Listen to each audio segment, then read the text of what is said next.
7 horas mais 34 minutos, 7h34, está começando o Jornal da Manhã Entrevista desta terça-feira, hoje dia 20 de junho de 2023. E hoje vamos falar da campanha de atualização dos rebanhos do Paraná 2023. Começou no dia 1º e vai se estender até o fim desse mês, até o dia 30 de junho.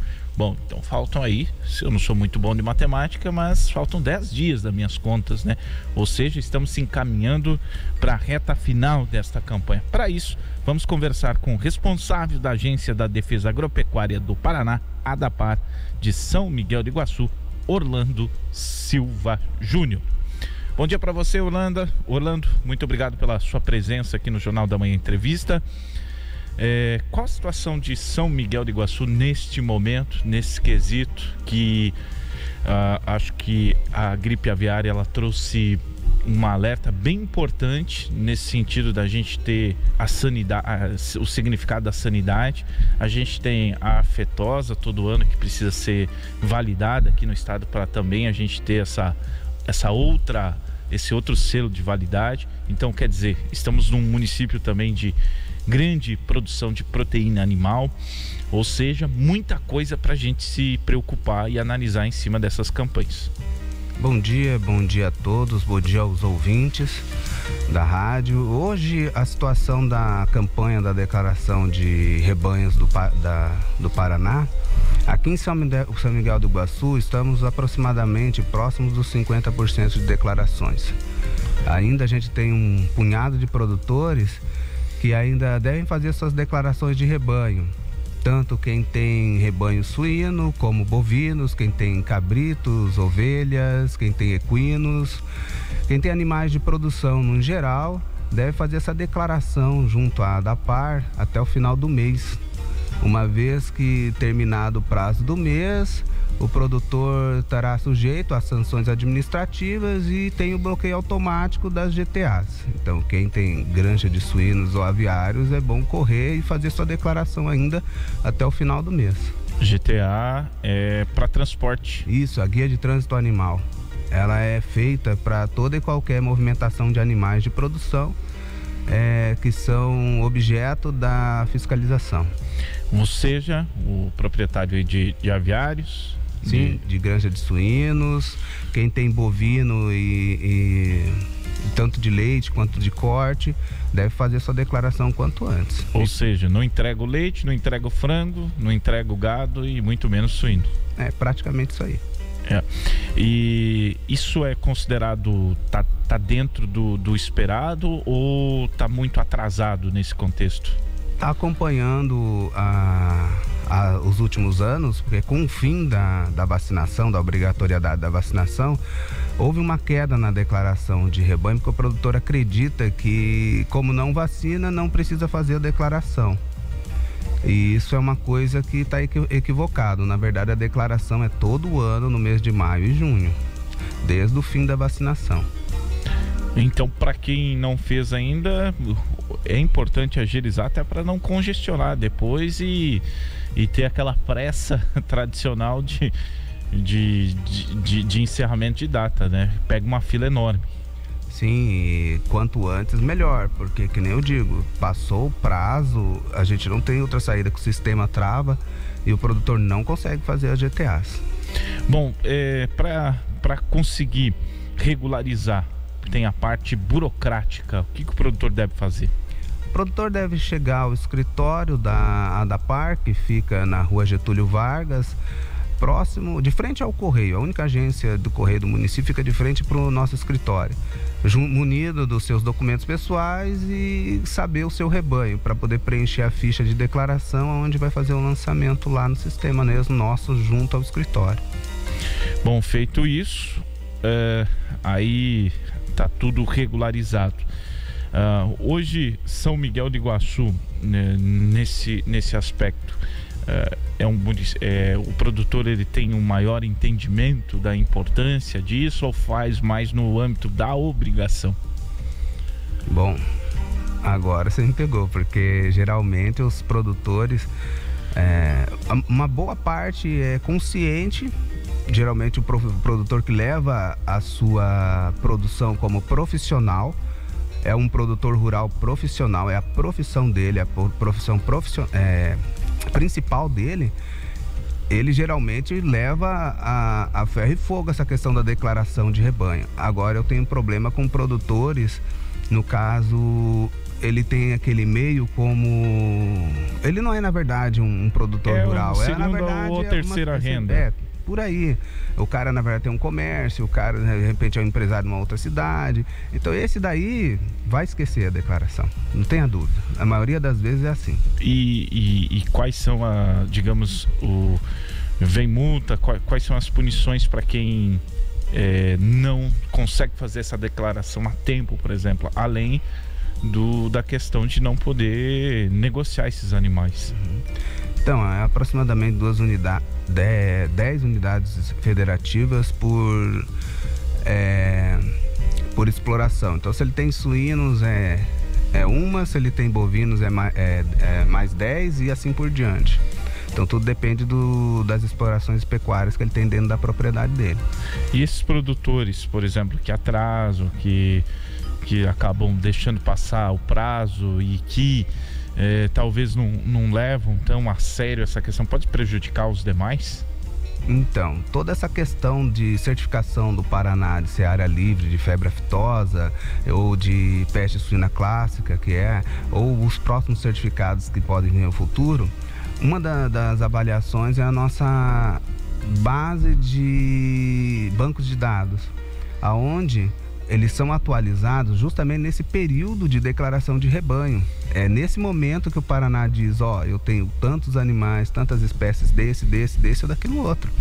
Uma vez que não há declaração por completo, a gente perde esse vínculo com a realidade da população de animais que tem no município.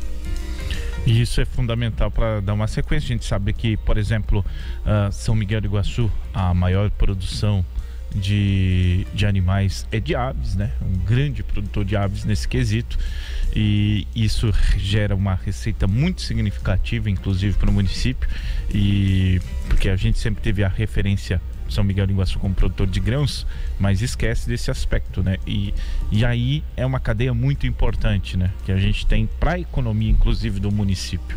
Então, vivendo nesse aspecto hoje, a gente está passando por um momento delicado na questão de gripe aviária, né? Que em cima até dessa informação, né?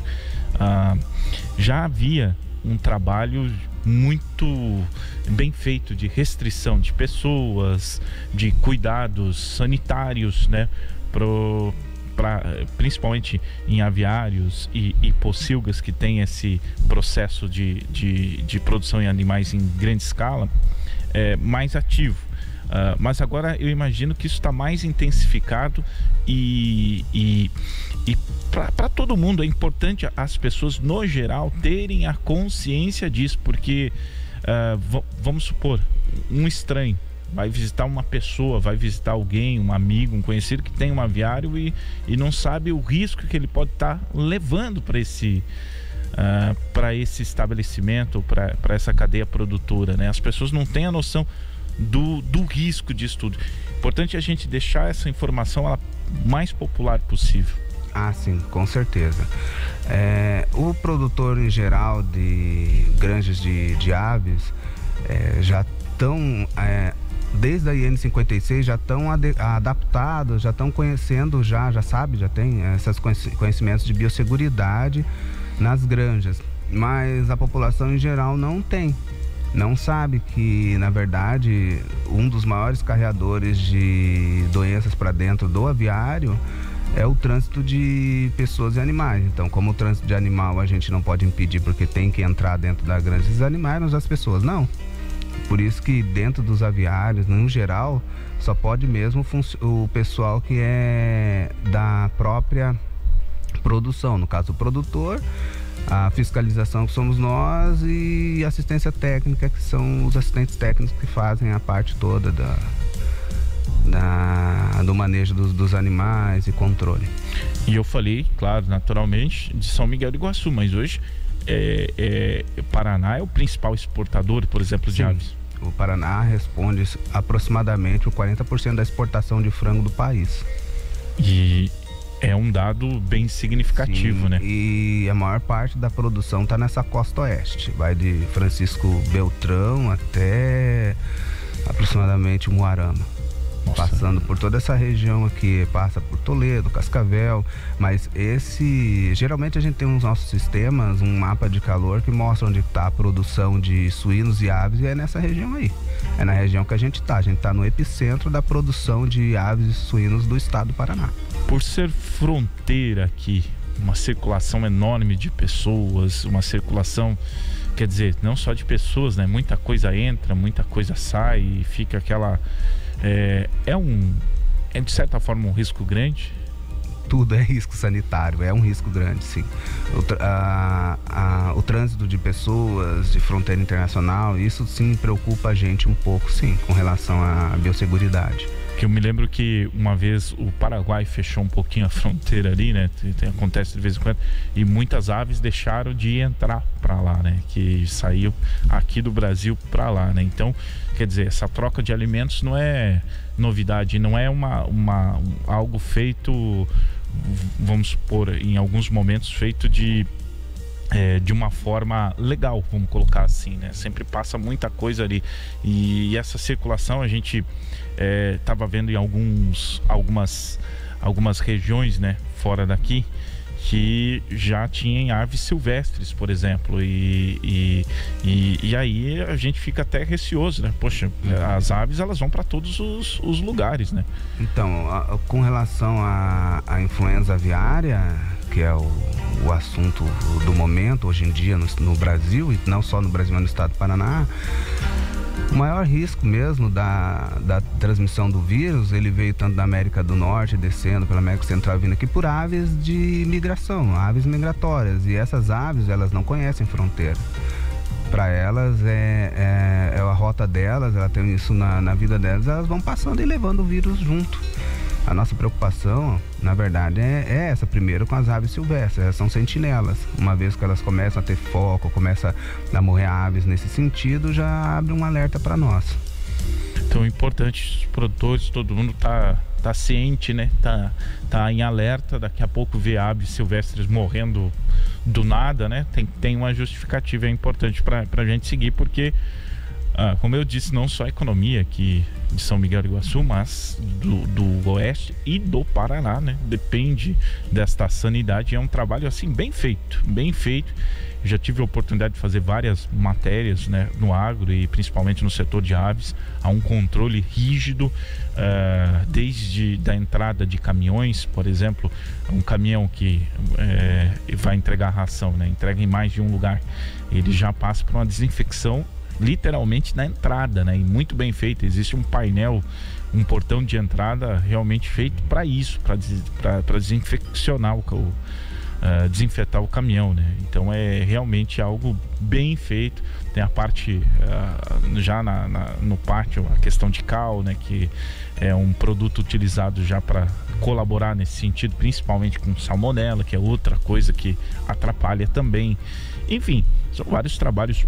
É um trabalho bem rigoroso e bem feito. E uma coisa que você colocou aqui, Orlando, também, que é importante dizer, que somente as pessoas, né? É importante sempre reafirmar que somente as pessoas que estão ali para ficarem, para trabalhar, para ocupar aquele espaço, né? Que é bastante delicado. A gente nunca sabe, né? O que a gente pode estar carregando, com quem a gente entrou em contato, e aí vale citar, né? A gente de vez em quando está em Foz do Iguaçu, né? Não é incomum, é muito perto. A gente entra em contato com vários produtos que muitas vezes nem sabe da origem, por exemplo, e aí pode estar correndo um risco grande.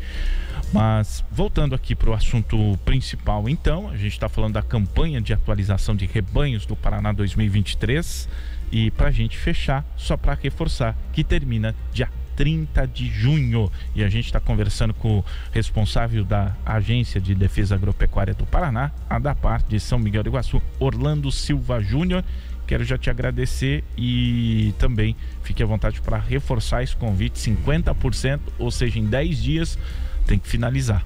Exatamente. Eu fico agradecido pela oportunidade de falar com os ouvintes para tentar reforçar esse ponto que é a declaração de rebanho.